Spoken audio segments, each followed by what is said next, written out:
因為受到國際地緣政治不確定性嘅影響咧，今年以嚟國際嘅油價持續大幅波動，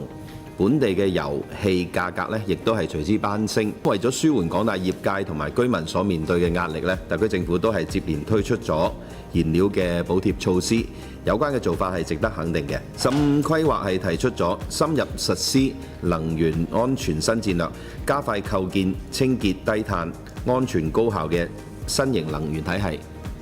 建設能源強國、電力強國。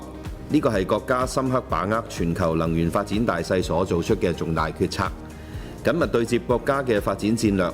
我哋嘅35規劃諮詢文本亦都提出咗從電、氣、油、光伏等方面保障能源供應穩定安全。當前嘅地緣政治引致傳統能源喺未來嘅供應、成本等嘅不確定性增加。本澳要把握好國家發展戰略機遇，加強能源體系嘅多樣性建設，維護本澳整體社會穩定。請問行政長官閣下，政府將會如何配合國家嘅發展戰略，完善本澳嘅能源體系多樣化建設？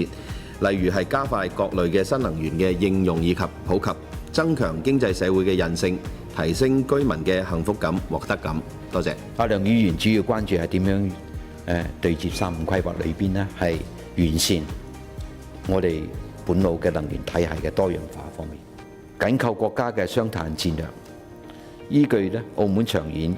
減碳策略咧，多方面構建咧多元清潔嘅能源體系。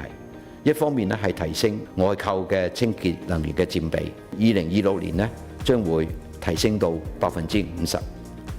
推進第四輸電通道嘅前期規劃，以保障供電嘅穩定。另一方面咧係持續延伸咧係天然氣管網覆蓋民生區域，預計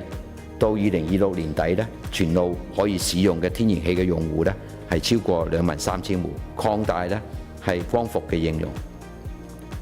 2025年咧比2023年增加8倍嘅啦，同時加快咧電動車嘅充電樁同埋超級充電站嘅建設。